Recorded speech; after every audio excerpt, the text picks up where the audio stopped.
Transportation Tomorrow is dedicated to taking practical innovation beyond the final report and into the hands of transportation professionals around the world.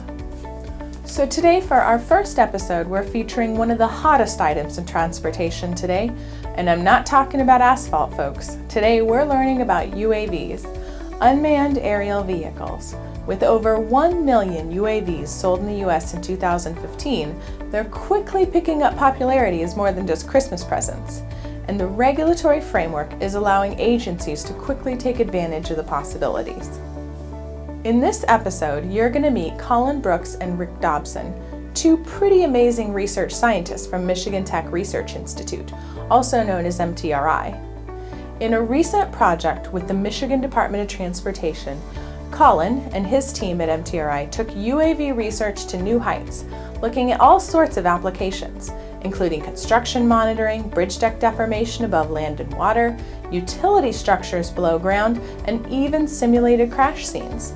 And then to top it off, he also used a small blimp to feed video data to a traffic management center. UAV applications in transportation grow every day, and Colin's research has done a great job of showing us some of the possibilities. Let's check it out. All right, so go ahead and tell us a little bit about your research project. Let's just kind of get into some of the technical detail.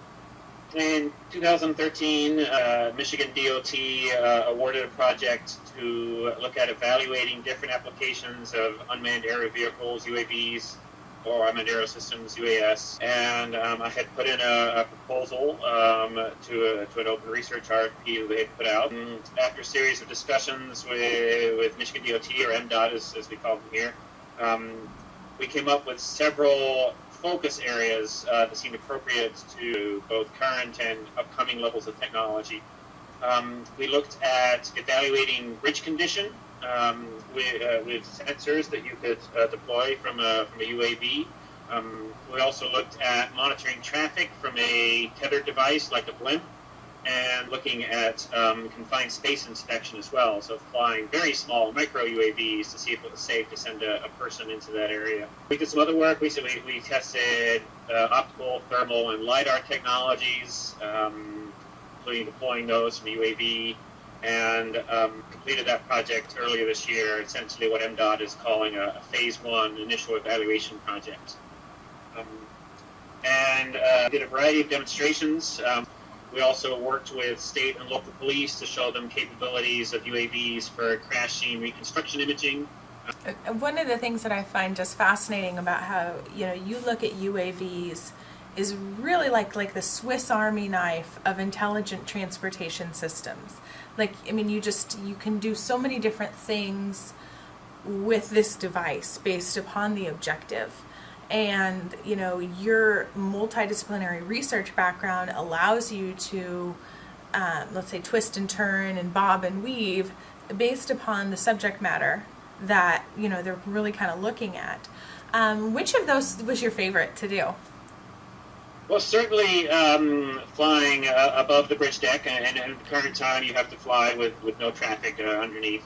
It was exciting to get up there to show that we could collect and create the sub-centimeter resolution 3D data, to collect that thermal data rapidly from the air and to be able to find those likely subsurface delaminations, and then to fly the smaller UAV devices underneath and get pictures of where of bearings, for example, and it would otherwise be very hard. You would need a bucket truck or a cherry picker to get up there, and then seeing how MDOT connected with that imagery and the analyzed data was really valuable. On the side was then when they asked us to do the confined space inspection. They've got these 25 foot wide underground pump stations that are anywhere from 30 to 50 feet high. And right now, to understand if it's safe to go in there, they have to send a person in there. And so they approached us saying, could you fly a device around inside that could send a live video picture to somebody that was sitting just outside of it, and give us an idea if it was safe to send a person around in there? And my initial reaction was, well, you could use a drop camera on a fiber optic line for that. But then when we got there, we saw there were areas that were hard to see behind pump lines and areas where if you could take a look around, it would really give you a view. So we did. We went out there 3 times and flew around very small micro UAV devices and got some useful live video for people at the entrance hatch that gave them a view that would otherwise require sending a person in there. So there's a chance to significantly increase safety. Where we're looking at next going with that is to put dangerous gas detectors on them, things like carbon monoxide or hydrogen sulfide, so you could also see if the air is safe to breathe in there and fly around to a variety of the space. And so, of all those various projects that you looked at, was there one that was like the home run? You're like, this they're going to use tomorrow? Or are there components that, like you said, this was phase 1 that now you're continuing in phase 2? It is critical that these technologies, the output from these technologies becomes available rapidly to the people that have to make it part of their inspections, to produce the inspection report, to the people that are trying to make maintenance decisions it can be over the next few weeks or over the next couple of years. So what we're trying to focus on is collecting the data as quickly as possible. For example, you have to fly over the bridge in a period of time of less than an hour. Basically, is our goal, so you can get the optical, thermal, and LiDAR data. And then process that data as quickly as possible so that you can have it, say you collect the data on the Monday, you can have the analyzed results by the Friday, is the current direction that we're pushing for. And with cloud-based processing resources, you're no longer dependent just on, what computer you may have in your own shop. You can take these data and take advantage of a pretty powerful set of processing out there. Because otherwise, people are just going to go, well, I'm just going to send my inspector out there and we'll do our ocular estimation, and that's insufficient. What we're trying to say is that we have the capability to do rapid, repeatable remote sensing to give quantitative information in certain condition states. For example, the square footage of spalling, and whether it's greater than 6 inches wide or greater than 1 inch deep. These are the sort of data that in the new National Bridge Elements you're supposed to record by condition states. And that our system provides the capability to do this on a rapid, repeatable basis. What was your favorite part about World Congress?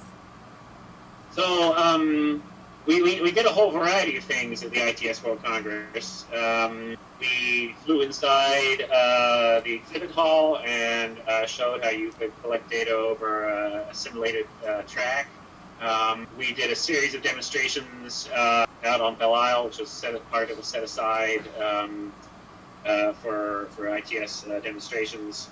And then we had our tethered traffic monitoring blimp up for several days. Probably my favorite part of that was they had a large 18-wheeler come in and simulate a spill. It supposedly had fallen off its side and spilled its cargo, which was soapy water, and it had supposedly hit a car and caused injuries and fatality in the accident, and the car was left in the junkyard. Police officers that had simulated a response to the scene at an incident command center. And then we had our traffic monitoring blimp off at a safe distance, watching the scene. And then we flew over the scene with a controlled scene. And I had live video from the UAV available. And then as soon as I had taken the crash scene imagery, we were able to make that available to the command center. So it was seen by a lot of people. Governors and other politicians were there. Police officers got the chance to see how this was a practical use of technology, and that was pretty darn exciting. And so, looking at this research, do you want to talk a little bit more? So MDOT sponsored it. Did you have, were their staff involved, like in technical committee meetings? Tell us a little bit about what your involvement was with MDOT. So MDOT was the funding agency. They get a bulk of their research funding from the federal government, but they were the ones that put out the RFP and chose the winning team. And I partnered with Thomas Ullman and Tim Havens, both from Michigan, and Ted Alborn, all from Michigan Technological University. And so for a project like this, MDOT has a research manager that handles some of the technical details, contracting side of things, and a program manager who handles the day-to-day interaction with EDI, principal investigator, so me in this case. And they also had a research advisory committee who would meet with you on about a quarterly basis to make suggestions and establish progress. And then MDOT also asked us to do a series of technical demonstrations.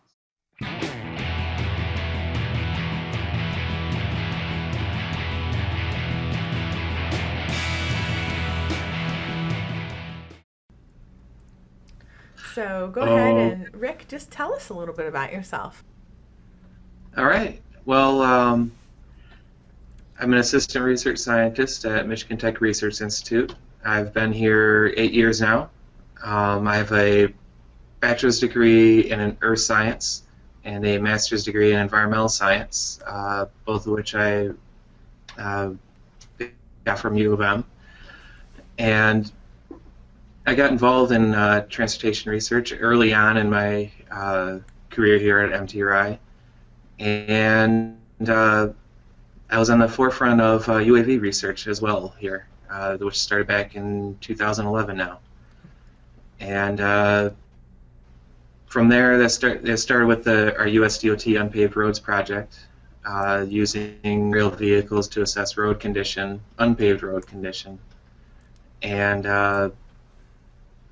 MDOT was very interested in the use of UAVs, and they approached us about doing a research project for multiple uses of UAVs for transportation assets.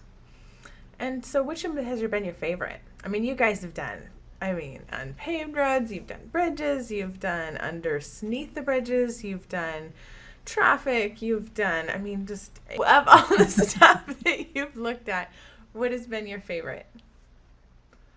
My favorite, going over just bridges in general and realizing that with 3D photogrammetry and doing that sort of work to reconstruct road surfaces, you can extract all sorts of information you need where you normally need an inspector out there, either doing hand measurements or just making estimates. But with that technology, you can put it on virtually anything. Just as long as you have a good enough quality camera, you can get good results. Mm-hmm. And I guess that's been my favorite. It's been one of the most rewarding. But also, another one that I've liked, but it's also the most challenging, was the confined space inspection, where you have little small quadcopters can fit in the palm of your hand, and we'd have to fly those through small hatches and get into the confined spaces and fly around in there. And so tell me a little bit about the data collection process scientifically when you have these drones or the UAVs. What, just kind of go out there and give it the college try? Is there a lot of planning involved? Kind of what's your typical process? Well, we always plan ahead of time, but as with anything, the best laid plans quickly go out the window once you get out in the field and reality sets in. We'll have meetings, plan out, we're going to go to this site. I'll use confined space, for example, and we'll take the quadcopter and we'll fly in through the hatchway and take some pictures and call it good. This is what we do if we encounter these sets of problems, if there's a draft or anything. Right. But none of that compares to actually being out there and attempting it, because you can never really plan for everything. An example of that, one of our first flights into a confined space, we found out real quickly that you can't get too close to a wall or hover near the hatch or spend too much time going through the hatch, because it creates some turbulence that'll suck the little quadcopter into the wall or the hatch itself. And we actually lost our first little quadcopter. It's only $150, but we lost the first one because we were going through the hatch slowly, and it got sucked into an I-beam and went head over and just dumped into the water beneath it. So yeah, we do a lot of planning, and that almost never ends, because once we get on site, we have to adapt. And as always, one of the first things we do is do an assessment of, well, is this actually safe to operate? Confined space, make sure everyone's at a safe distance in case something goes wrong. Outside, make sure we're away from everybody, there's no vehicles around. Make sure we don't have any low-flying aircraft in the vicinity. Make sure we're not anywhere near an airport. Just things like that we consider. And so one of the things that I forgot to ask you when we first got started is, how do you work with Colin? For the readers who don't know Rick and why we're interviewing Rick and Colin, do you want to kind of tell them a little bit about yourself in relation to how you work with Colin? Okay, so when I first started at MTRI 8 years ago, I started off as an intern, and I was an intern directly under Colin Brooks, and we worked closely together to get projects to a state of ready to do presentations or publications. And because of the work I've done, especially with the 3D photogrammetry, Colin hired me full-time as an assistant research scientist under his transportation research projects. And over the years, my role has developed into the facilitator, I guess you can say. Colin and I work together to land proposals, and Colin is the ultimate PI, but I do a lot of the behind-the-scenes work. I help with writing proposals, I help with the research, I help with, we have a task that needs to be done under the proposal, so I gather other interns or other research scientists as needed to accomplish tasks. From just kind of listening to all the different things that you guys have done, from bridges to confined space to traffic monitoring to unpaved roads to all the different applications, that piece about emergency response and the many dimensions of safety and improved livability that adds to society is just mind-blowing. And so that's one of the things, with this format of Transportation Tomorrow, we can share with people all over the world about that capability. And so not only do law enforcement agencies in, Ann Arbor, Michigan know about this amazing opportunity and the people at World Congress, but also in Sweden and Australia and China and Iraq and all over the world where they're dealing with emergency response, they're going to be able to take this information and this technology. So that's just awesome. Absolutely, yeah. All right. Well, Rick, I know you're a busy guy and you're not feeling well, and you've got a lot going on, so thank you very much for your time today on Transportation Tomorrow. Thank you so much for watching. Now, I would like to hear from you. What do you think the future of UAVs hold for transportation? And what is the most exciting application of UAVs in transportation that you've found? Now, the best discussions after the video happen on transportationtomorrow.com, so go there and leave a comment. And if you like this video, subscribe to our channel and share this with your friends. And if you want to learn more about awesome innovation in transportation research that you can actually use, come on over to transportationtomorrow.com and sign up for email updates. And as the old saying goes, it's not about ideas, it's about making ideas happen. Thank you so much for watching. I'll catch you next time.